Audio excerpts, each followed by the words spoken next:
Hey guys, it's Melanie. Welcome back. I hope your day's off to a fabulous start.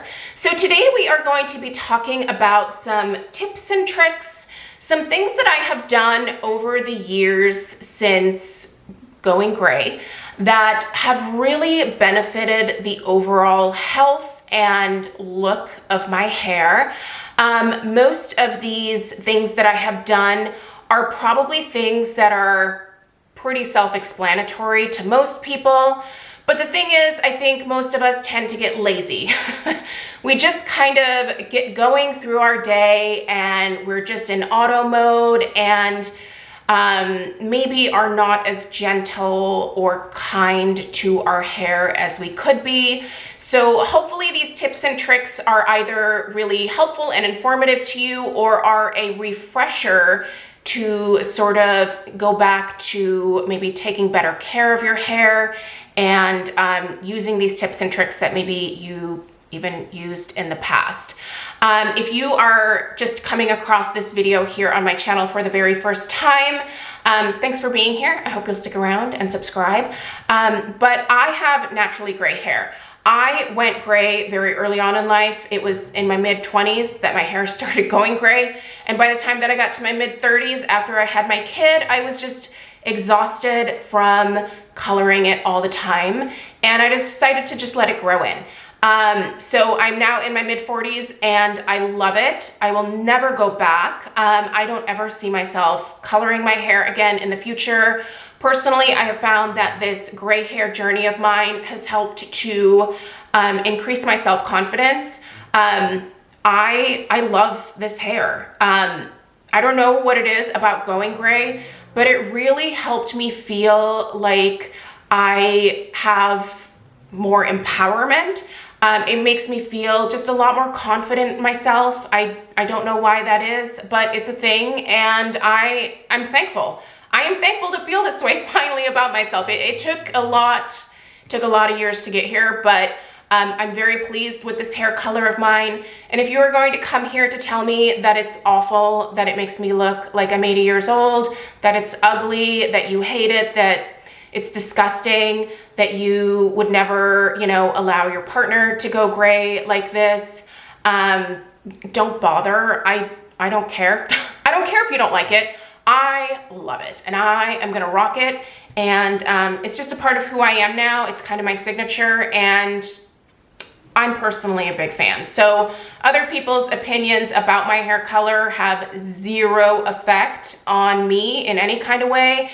And if you also are interested in going on a gray hair journey, I can tell you that for me, it was incredibly empowering. And honestly, it helped the health of my hair so much to not cover up the gray every 6 weeks with hair dye. That's one of the best things that I've ever done for my hair, and my hair is healthier now than it ever has been at any point in my life. I started personally coloring my hair when I was in 7th grade and never stopped. From 7th grade until my mid-30s, I was constantly coloring my hair. It has been every single color.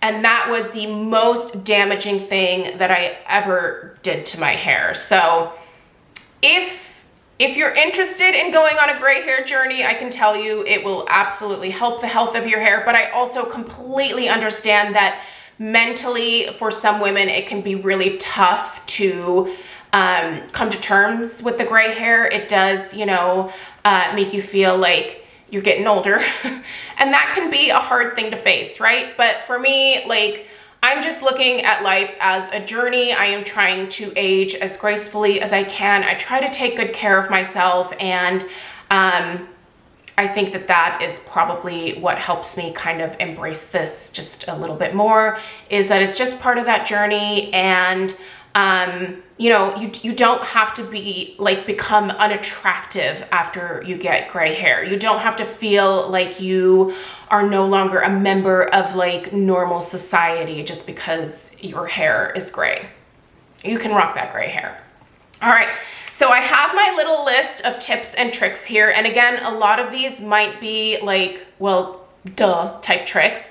But again, maybe you've gotten a little bit lazy, so take this as a refresher and change a few things here and there and hopefully improve the overall health of your hair. All right, we're gonna go ahead and get into it. Tip number one, we're gonna start in the shower. I only actually shampoo my scalp. I do not pile all of my hair on top of my head and then go in and like shampoo everything. In fact, when I get into the shower, I wet my hair and then I literally just take enough shampoo, which for me, depending on, you know, the pump, it might be 1 pump, it might be 2 pumps of shampoo, and I concentrate that just on my scalp. And I take a good minute to 2 minutes to just massage that product into my scalp only. Now, when I rinse the shampoo out, it certainly runs through my ends. So, you know, I feel like my ends get a light cleaning, but the point is I'm not specifically in the shower, like, you know, like scrubbing all of my hair. I'm mostly just focusing on my scalp because for me, I obviously have very fine, thin hair. My hair texture did not change when I went gray. It's still the same. It's kind of the bane of my existence personally, but that being said, it is what it is and I'm gonna embrace it. So for me, I have a very oily scalp, and because my hair is so fine and thin, it does look gross if I do not shampoo on a daily basis. But I use very hydrating products, and I am very gentle with my hair when I'm doing this, so my hair never feels dried out or crispy. If you have thicker hair, you most likely don't need to wash your hair on a daily basis. Thicker hair definitely does a better job of absorbing the oils and distributing them throughout your hair when you don't shampoo on a daily basis. But for me, it's not a thing. I hate the feeling of greasy hair. I don't like the smell of greasy hair. It's just not my thing. So I solved this problem by using hydrating shampoos and conditioners. You will note that I'm not going to recommend specific products to you here in this video. There will be nothing linked in the description box down below. You can use whatever you have on hand. And if you're not using a hydrating shampoo, maybe go out and find one that you really enjoy, something that works well for you. But a hydrating shampoo and conditioner for me are a must. I do use a clarifying shampoo once a week, sometimes once every 2 weeks. Again, I mostly concentrate that on my scalp, but I do bring that down a little bit onto the ends to give them a nice cleaning as well. But I'm super gentle with that. I'm not, you know, like rubbing my hair. I'm not aggressively like rubbing it between my fingers or anything like that. You don't have to be aggressive with the shampoo in the shower. Now, the second thing that I do in the shower that I think is very helpful is the first thing I do is wash my hair. The second thing I do is condition it. And I apply the conditioner mostly from like this mid-shaft area down, focusing it mostly on the ends, which tend to be the driest for most of us. And then I take all of my hair and I gently just pile it on top of my head. And then I go about the rest of my shower. So shaving my legs, washing my body, you know, doing all the things. What that does is it allows that conditioner to really penetrate a little bit deeper into my hair. The longer you can leave your conditioner in, the better. So I will rinse it out at the end of the shower. And another thing that I do while I'm in the shower that saves me a lot of tangles afterwards is I have a wide tooth comb, and I gently run that through my hair as the conditioner is rinsing out. What that does is it helps to gently detangle my hair without having to like pull and tug on it. So when I get out of the shower, for the most part, I don't really need to like comb my hair very much. We'll get to what I do comb-wise here in a second, but I feel like that mostly detangles my hair and it's good to go after that. Another thing that happens right after getting out of the shower is I gently wring the water that is remaining in my hair out and I blot my hair. Do not take a terry cloth towel and go in and start doing this. You know, like I still see my mom doing this sometimes.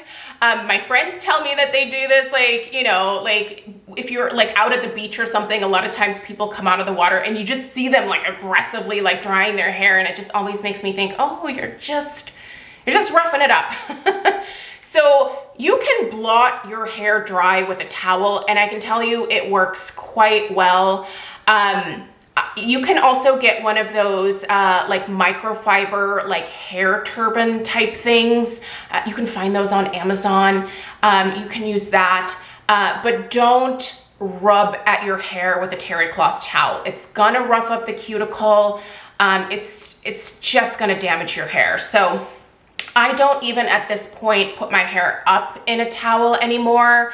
I just gently blot it, and then, you know, once most of that moisture is removed, I head over to the bathroom sink where all of my hair care products are located, and I will take a leave-in conditioner, which most of my leave-in conditioners are also heat protectants, and I immediately apply that to my hair. Now, I don't style my hair right away, but I always put that leave-in first because it sort of seals in the moisture from the shower essentially. And then I comb through my hair with a smaller toothed comb, but I start at the ends. So if there are any tangles, I start at the ends and slowly work my way up. I don't start here and then just like scrape it down my hair. Just start at the bottom, work out the tangles first, and then you can, you know, go from top to bottom. But I find that not like aggressively combing my hair really helps to keep it attached to my head. So if you're someone who, you know, doesn't detangle in the shower, I would suggest, you know, like doing that at the bathroom sink after you put in a leave-in and starting at the bottom so that you're not like yanking at your hair. Hair is pretty fragile, even if you have like tougher hair, if you will, like it's still fragile and you are going to tug and pull at it and you're gonna damage it. And that's what leads to your hair oftentimes looking rough and frizzy and kind of scraggly, or leads to split ends. So just be gentle when you're combing it. Sorry, I have my little list in front of me here, so I'm kind of referencing it. Also, when it comes to drying my hair, I actually mostly let it air dry. Now, I realize that's not realistic for a lot of people. I do work from home, so for me, this is easy. I let my hair air dry for about an hour. Because I have very fine, thin hair, it actually gets pretty dry by the end of that hour. But only then will I go in with my styling products such as mousse, you know, volumizers, things like that. I will put that in my hair. And then I only use the like medium or low heat setting on my dryer. If you are blasting your hair with the highest heat setting, especially if you are doing that to hair that is still quite wet, you're just doing extra damage to your hair that you don't need to. Use the lowest heat setting that you can to get your hair dry. This is something that was the biggest game changer for me personally. And I also just keep the hair dryer moving. I never concentrate it in any one given area. By the way, I don't have some special blow dry technique. I flip my hair over and blow dry it upside down for the most part. Then I flip it over and kind of brush it into place. And then at the very end, I will use the Cool Shot. That kind of helps to seal the cuticle a little bit, and my hair usually looks pretty good afterwards. I don't do like a hairstyle each day.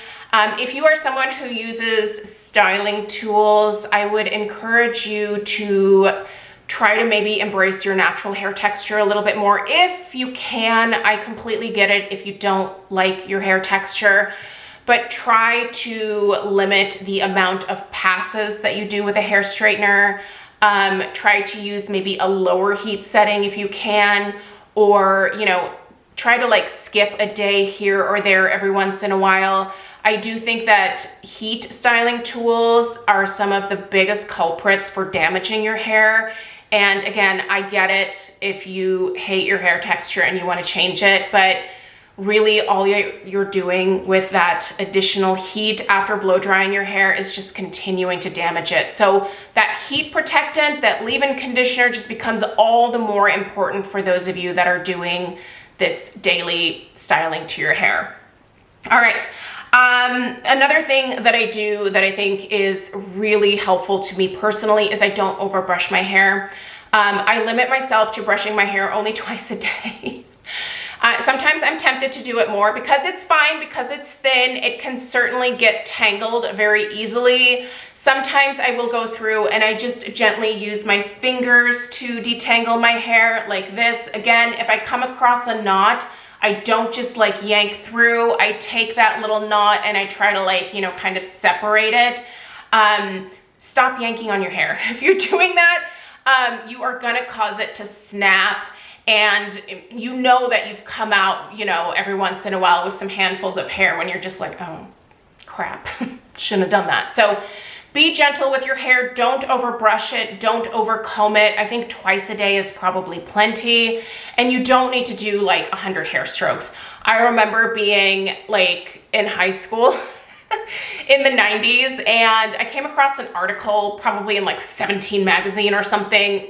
Magazines were a thing back then, you know, that talked about like, you know, each morning and each night do 100, you know, passes with your hairbrush through your hair. And so I did that. But what that did is it just collected a lot of hair in my hairbrush. I was overdoing it, so you do not need to overbrush your hair. Certainly run your fingers through it if you need to like separate your hair, but don't overbrush it. And just in general, be gentle to your hair. Be as kind as you can. Don't go tugging on it. Don't do really tight hairstyles super frequently. I feel like Jojo Siwa is kind of the poster child for this. She always had those really, really tight ponytails, and you could see that after a while, her hairline in the front really started to struggle. Like it was starting to recede a little bit. And I think it was because she did those really tight ponytails. And while it was a cute look for her, I do think that that constant traction on the roots of your hair is going to eventually damage the roots of your hair. And if you damage the root, that hair could potentially basically just say, yeah, we're not gonna put up with this anymore, so we're just not gonna grow anymore. So don't do super tight, aggressively tight hairstyles too often. If you can, just leave your hair down or put it in a loose bun or a loose ponytail, or maybe braid it, gently braid it, no tight braids, and just, you know, try to rock your hair as naturally as you can. That's probably the best advice is the less you do, the better off you are. But I totally get that a lot of us, you know, like we're into the beauty products, but there are ways to minimize that damage. And I think following these simple tips and tricks here, most of which are pretty self-explanatory, really goes a long way in the overall look and health of your hair. So anyway, you guys, thanks for being here. I hope this video was helpful, and hopefully it was just a refresher course for you to kind of go back to the healthier, kinder, gentler way of treating your hair. And you know, if you found some new helpful tricks here, awesome. I hope that your hair health improves. Let me know if you have any questions at all. If there are any special things that you do for your hair, leave it down below in the comments so that we can all benefit from the collective knowledge on this fabulous platform that is YouTube. I appreciate you being here and taking the time to watch. If you found this video helpful, definitely give it a thumbs up, and I will see you guys in the next one. Take care. Toodaloo.